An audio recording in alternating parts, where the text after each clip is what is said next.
FPL Game Week 23 preview. There's a bit of everything in the Vert view. We're going to be discussing the upcoming blanks and the doubles and the questions of the week and the injury news and the wildcard draft and also what I'm doing with my team at the moment as well. And I appreciate it's been a bit of a while, so we need to catch up a bit. So if you enjoyed the video, make sure you smash that like button and hit that subscribe, and let's get into it.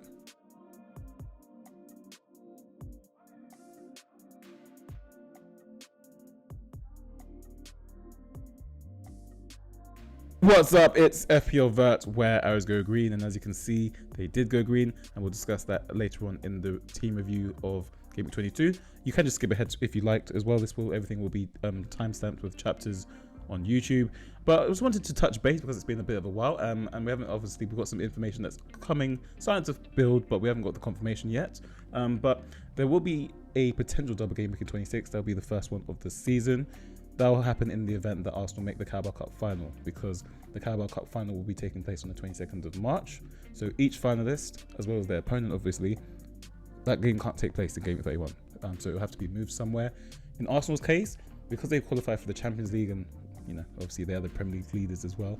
It's not bad being an Arsenal fan at the moment. There's a free midweek during Game Week 26. So the game that takes place in Game Week 31 would essentially be put in Game Week 26, because of course everyone has to play 38 games in the Premier League season, of course.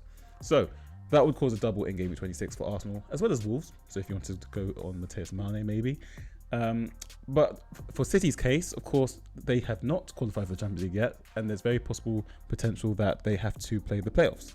In that case, they will not be able to play the extra game, or the game that's caused by the blank of being in the final, in Game Week 26. So that would be most likely be put into, well, we don't know yet, is the honest answer, but very likely it will be put into Game Week 33. So just to put everything into perspective, Arsenal and Manchester City both took first leg wins in the semi-finals of the Carabao Cup. They're both going to be playing their second leg at home.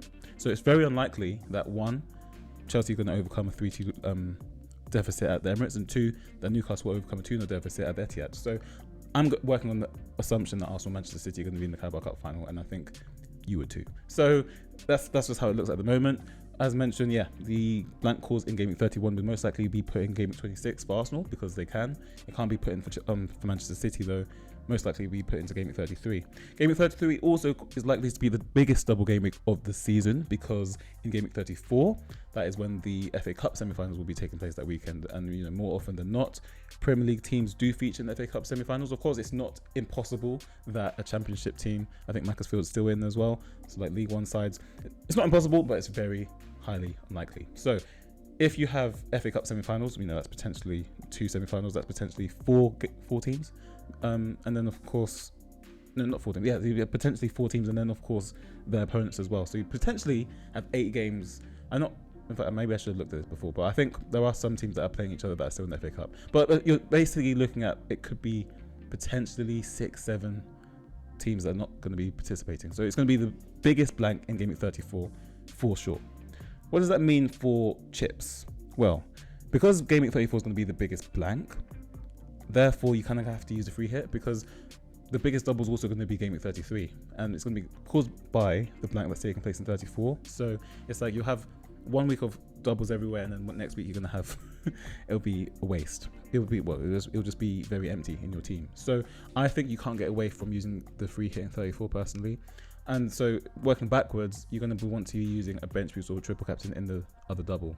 So it'll be more times. Well, it depends on how the fixtures fall, really. So we don't actually know yet. So that's why I was kind of weighing up the wildcard 24. That sort of was kind of popular, but it's not really for me, I have to be honest. And I'd say the major reason like why you would wildcard in Game Week 24 is that Cole Palmer. And Cole Palmer, he can't be in a squad to play Paphos, Palace away this week, and then that's Napoli away.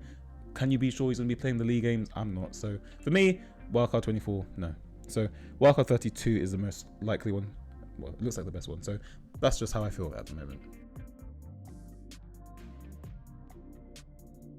So into some Game Week 23 questions ahead of the deadline. As briefly touched with Palmer in the previous section, he wasn't in the Champions League squad. Liam Brosenoir said that he came back into training today.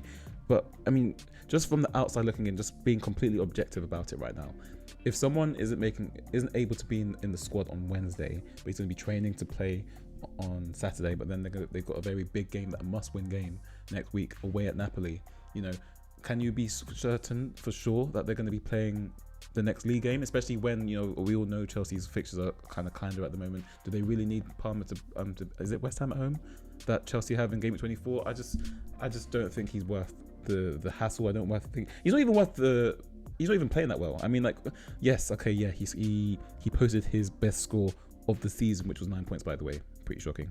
But it was from a penalty. And that was the only shot in the box that he took. In fact, that was only the second shot all game, but it was only shot on target he took. Made no chances. For me, I wouldn't touch him with a barge pole, if I'm being totally honest. So Palmer, he's back. If you want a free hit, definitely do not do that. But if you do have the free hit active, I guess you can go for him, but it's a massive no for me. Marcus Tavernier, so this is a bit funny as we're going to discuss some transfers I made, some early transfers I made to get ahead of some price changes. I'll discuss that later. But basically, this is what Andoni Areola said. He said it's not one of the biggest injuries, but at the same time he said that he's going to be out for some time. So I don't really know what that means. If I'm honest, he's saying it's not a big injury. He's saying it's not going to be a big injury, but he's going to be out for some time. So basically, he's not going to be playing this weekend, long story short. So yeah, it's not good. Obviously, we learned that he's on penalties, but you know, another player's now dropped, so it doesn't really matter for Bournemouth. Probably good if you still own a TK like me. Let's see how it goes. But yeah, Marcus Tavernier will not be playing. And then just some talk on some Everton players as well. I mean, Grealish apparently has a stress fracture in his foot, so he's set for some time out for months, it seems, like 2-3 months. Kiernan Dewsbury-Hall and Branthwaite are returning soon, so that's good. Bruno Guimaraes, his injury, the full extent is unknown, according to Eddie Howe, so I would probably sell him. Calafiori and Hincapié back in training, which is great for Arsenal. Not good for people that want to pick Arsenal defenders, so it's probably going to be, you know, Calafiori, Hincapié, there's Lewis Skelly, there's Timber, there's White that's back as well, so a bit of a minefield there. So it's going to only drive Gabriel's price up a little bit more. And then Ibrahim Konate has compassionate leave as well, so all our thoughts are with him and his family at the moment. I believe it's his father that's passed away, so thoughts and prayers for him. And just on the game week 23 captain, I do believe that it is Haaland as the best captain. I mean, even I can't talk myself into captaining Saka right now, mainly because there's no alternatives. And you know, it is, yes, you can say Wolves have been the best defense recently and all this stuff, but they haven't really played anyone. They played like the likes of, you know, Leeds and Manchester United. It's not really anything, is it? So but yeah, no, I think Haaland captain has to be the one, really.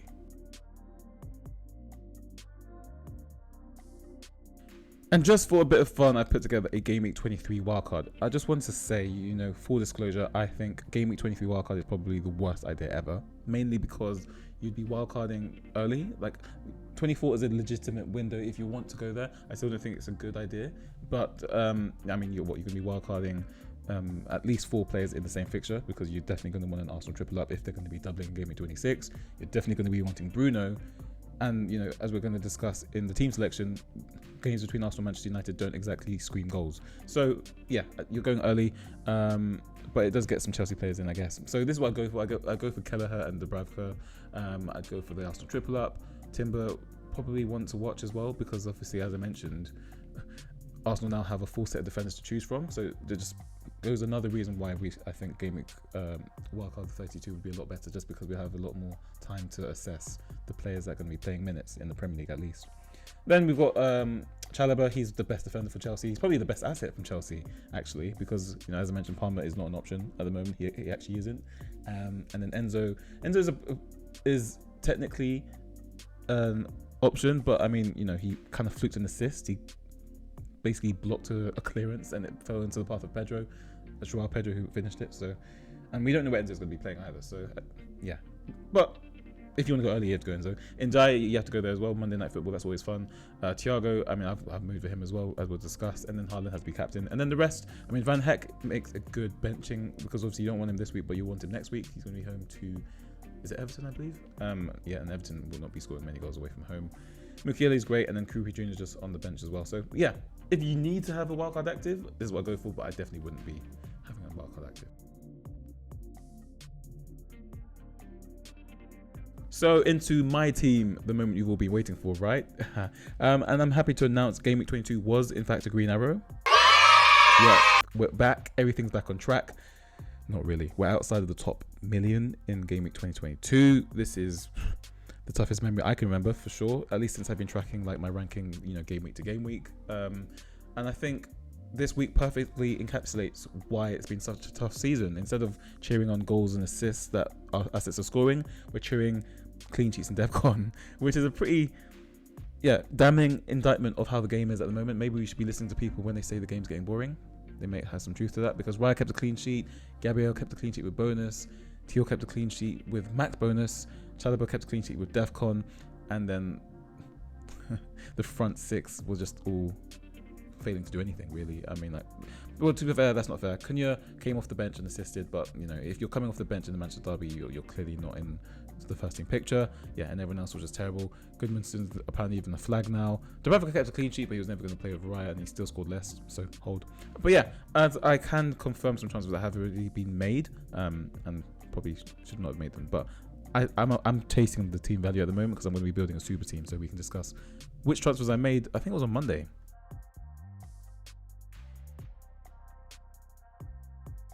So as mentioned, I actually made some early transfers earlier in the week. It was mainly to get ahead of the price changes, because Matheus Cunha was going to be dropping, and that was going to affect my selling price because I bought him at 7.9 million. And obviously the 0.1 million profit I made on him would have been washed out because he was going to drop. And then also sold Mark Gu because, well, let's face it, he's not doing anything for anyone anytime soon. So I brought in Tavernier because I had a sneaky feeling that he was maybe on penalties, and he was, which is great, but he's now obviously picked up an injury, which is not great. And then I brought in Thiago, the guy that's been trolling me essentially. I think I made a post about this, that the week I brought in Ekitike, Thiago and Ekitike both scored 5 points. They both assisted. That's okay. And then Thiago scored 5 goals in 2 games, and Ekitike didn't even kick a ball. So very bad transfer on my part there. But we're reunited with him because, let's face it, there's quite literally no one else that we can trust to be scoring goals at the moment, which is very sad. But I think Forest is a great fixture at home. Can't really mess that up. So let's talk about my team selection. So into the team selection, and David Raya starts in the Super Sunday of the weekend. It's the showstopper, it's the main event, it's the icon, it's the Premier League leaders and the Champions League leaders, Arsenal, taking on historic rivals who are in incredible form now because they won one game, Manchester United. The Gunners are unbeaten in 12 games in all competitions, and they're unbeaten in 6 league meetings between the Gunners and the Red Devils. In fact, the northeast side have not actually taken all 3 points in the league game since 2017. So let's hope for some points. Gabriel Magalhaes has now risen to 6.9 million, and it's easy to see why. He scored 2 goals and kept 3 clean sheets in the last 4 game weeks. And the Gunners have also conceded a league low 5 goals in 11 matches in the league at the Emirates Stadium this season. So it's not looking too good for United's attacking talents. But let's see. Joachim Andersen was actually the subject of a selection dilemma when I made my transfers earlier this week, but an injury to Marcus Tavernier has made the decision for me. So only Senesi, Tarkowski and Richards have averaged more DEFCON per game than the Dane, so let's hope for the same.